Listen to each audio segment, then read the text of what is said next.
Hello, this is State Senator Jeff Stone with my weekly Capitol update.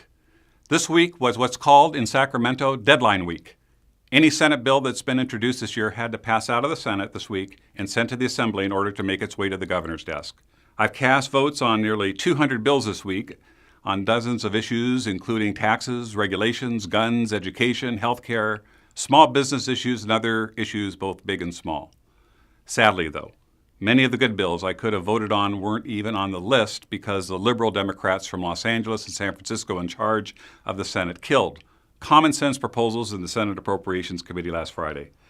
Just some of the bills that were killed were mine, and they included helping seniors and veterans stay in their homes, as well as helping college students avoid massive student loan debt so they can graduate without creditors coming after them as soon as they're able to find a job.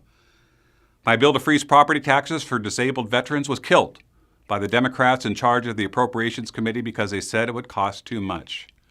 Never mind the fact that the Democrats passed bills with nearly a $4 billion price tag. Never mind the fact that the minimum wage increase the Democrats passed will cost the state roughly $6 billion and cause thousands of jobs to disappear in our state. The Democrats in charge of the process here in Sacramento also killed my bill to let people deduct from their state income taxes the cost of sending their children to public colleges and universities. Their excuse? It costs too much money. Never mind the fact that the Democrats here in Sacramento continue to increase welfare benefits to those in our country illegally. Never mind the fact that Democrats are killing jobs by passing laws that make it more difficult for entrepreneurs and small business owners to hire more people. In fact, I've heard from many constituents this past week about how laws passed and being proposed are causing real people to lose their jobs. One small business owner I heard from this week shared that he was going to have to invest in a machine to pick fruit because he can't afford to keep 60 workers under the new labor laws and minimum wage. Let me be clear.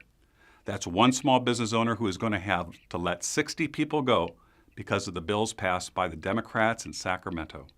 How many more jobs are we going to lose because of the elitist liberals in charge of the legislature?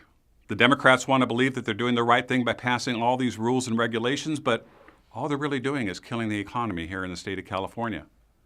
While I'm upset and angry about what the Democrats have done and continue to do, I'm not deterred in my fight to save jobs and make California a better place. I'll keep fighting for families. I'll keep fighting for small businesses of Riverside County. And as we head into budget season in the next couple of weeks, I'll continue to work to help our seniors and our veterans and our students and our taxpayers right here in Sacramento. Thankfully, it seems our governor has a sliver of common sense, and my hope is that he will veto many of the bad bills passed out of the legislature. California is a great state. We have hardworking people who care about their communities. And I'll continue my fight on behalf of families, taxpayers, workers, and small businesses as we go into the final weeks of the legislative session. Please visit me on my website or on Facebook or follow me on Twitter. And as always, it's an honor to represent you here in the state capitol.